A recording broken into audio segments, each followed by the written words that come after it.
Buenas tardes, Dios les bendiga, bienvenidos a su sección Pastor Tips de su programa juvenil Vida Extrema. En esta sección contestamos preguntas que nos hacen llegar a través del correo electrónico, a través del Face, a nuestras direcciones electrónicas.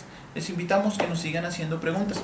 Nos llegaron dos preguntas muy interesantes. Esta pregunta dice, ¿hace cuánto que existió la Biblia y cuánto va a permanecer?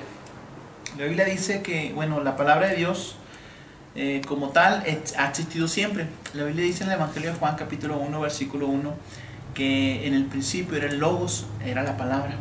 Entonces la palabra de Dios está desde que Dios es, entonces no tiene principio ni fin. Es curioso, la Biblia como tal la conocemos porque la escribieron hombres creados por Dios, pero la palabra en sí es eterna. Incluso el Evangelio de Mateo capítulo 24 versículo 35 dice que el cielo y la tierra pasarán, pero la palabra no pasará, va a permanecer intacta. La Biblia dice que la palabra es de Dios, que la Biblia es la palabra de Dios y como tal es eterna.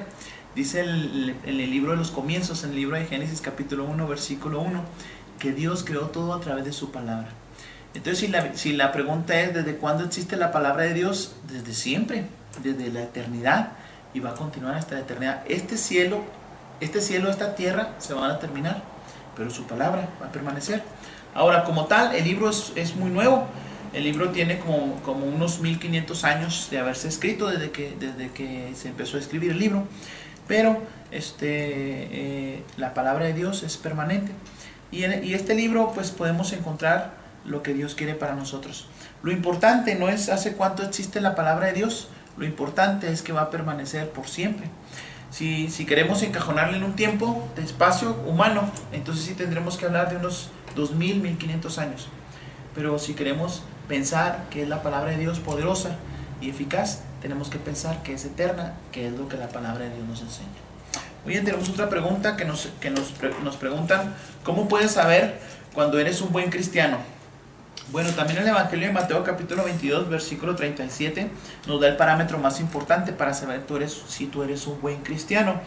Versículo 37, en Mateo 22 le preguntaron a Jesús, Maestro, ¿cuál es el más importante de los mandamientos de la ley? ¿Cuál es el más importante de los mandamientos de la ley? Jesús les dijo, amarás al Señor tu Dios con todo tu corazón, con toda tu alma, con toda tu mente. Esto es lo más importante, esto es lo primero en tu vida. Fíjate bien, ¿cómo puedes saber cuando eres un buen cristiano? Bueno, la respuesta concreta es cuando tú amas a Dios con todo tu corazón, tal como lo dice la Biblia. Cuando tú amas a Dios de esta manera, entonces el cristianismo empieza a vivir en ti. Fíjate cómo debes amar a Dios con todo tu corazón, con toda tu alma y con toda tu mente. Eso es lo más importante. Ahora, el cristianismo se empieza a crear, empieza a progresar, empieza a crecer, empieza a vivificarse en tu vida cuando tú amas a Dios. ¿Cómo podemos saber cuando eres un buen cristiano? Bueno, cuando manifiestas el amor de Dios en tu vida. Cuando amas a Dios, así como lo dice la Biblia. Pero también hay otro parámetro importante, dice el versículo 39. Y el segundo es semejante, amarás a los demás como te amas a ti mismo. Dice la Biblia, de estos dos mandamientos depende toda la ley y todos los profetas. Entonces, ¿cómo puedes saber cuando eres un buen cristiano? Según la Biblia, vas a saber que eres un buen cristiano cuando tú amas a Dios y cuando amas a los demás. Eso es un parámetro importante para saber si eres cristiano, buen cristiano o no. Hay buenos y malos cristianos. El buen cristiano ama a Dios y ama a los demás. Dios les bendiga. Les invitamos a que manden sus preguntas a nuestras direcciones electrónicas, ya sea al programa Vida Extrema o al correo personal del pastor. Dios les bendiga.